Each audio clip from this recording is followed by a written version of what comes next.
Gaza जंगबंदी पर सिर्फ जुबानी जमा खर्च हो रहा है। अभी तक कोई ऐसी तजवीज़ नहीं आई है जो पूरे तौर पर जंगबंदी को लागू कर सके।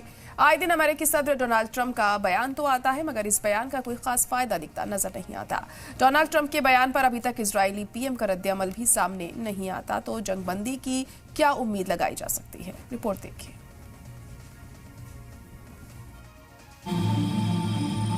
कब गाजा जंगबंदी होगी? कब तक गाजा वालों पर जुल्म के पहाड़ तोड़े जाते रहेंगे?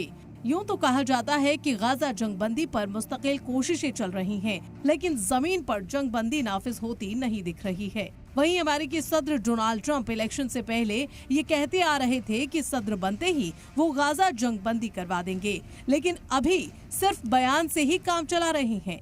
इजरायली पीएम बेंजामिन नेतन्याहू के मुजवजा अमेरिकी दौरे से पहले अमेरिकी सदर डोनाल्ड ट्रंप ने कहा है कि इजरायल और हमास के बीच जंगबंदी के लिए दबाव डाल रहे हैं। ट्रंप ने कहा कि उनकी तरजीहात में शामिल गाजा वालों की सिक्योरिटी है। ये तबसरा ऐसे वक्त में आया है जब इजरायल के वजीर आजम बेंजामिन नेतन्याहू 7 जुलाई को अमेरिका जाने वाले हैं। सदर ट्रंप के बारे में कहा जा रहा है कि वो जंग खत्म करने के लिए अपनी जाती तौर पर कोशिशें करेंगे, साथ ही मरहलावार समझौते पर भी दस्तखत करेंगे, जिसमें बंधकों की रिहाई और पीस टॉक्स जारी रखना शामिल है। सो कॉल्ड विटकॉफ फ्रेमवर्क में 60 दिन की जंगबंदी और मुसलसल डिप्लोमेटिक कांटेक्ट की अमेरिकी गारंटी शामिल है, भले ही कोई परमानेंट समझौता फौरन ना हो। इस तरह से इजरायली पीएम पर दबाव बढ़ रहा है। हाल ही में अपनी बीवी के साथ नेतन्याहू ने हमास के हमले में मारे गए लोगों के फैमिली से मुलाकात की। इस मौके पर बेंजामिन नेतन्याहू ने हमास से बदला लेने की कसम खाई और बाकी बचे बंधकों को वापस लाने का अहद किया। लेकिन सवाल ये है कि अमेरिकी सदर के बयान की इजरायली पीएम के सामने कोई अहमियत नहीं है। जब जंगबंदी की बात चल रही है तो ऐसे मौके पर कसम खाना और अहद करना सही है? क्या ऐसे में जंगबंदी हो पाएगी?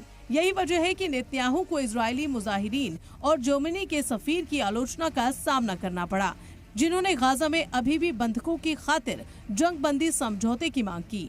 दूसरी तरफ यूएन के अफसरान का कहना है कि गाजा में ह्यूमैनिटेरियन क्राइसिस पनप रही है और अगर जंगबंदी नहीं हुई तो कुछ ही दिनों में अहम सर्विसेज ठप हो सकती हैं। गाजा में तबाही है, हर तरफ बर्बादी के मंजर है, लोगों का कत्ल हो रहा है, बच्चे, बूढ़े और ख्वातीनों की मौत हो रही है, लेकिन पूरी दुनिया खामोश है। जंगबंदी की कोशिशें हो रही हैं, मगर जंगबंदी का नामो निशान नहीं। ब्यूरो रिपोर्ट, सलाम टीवी।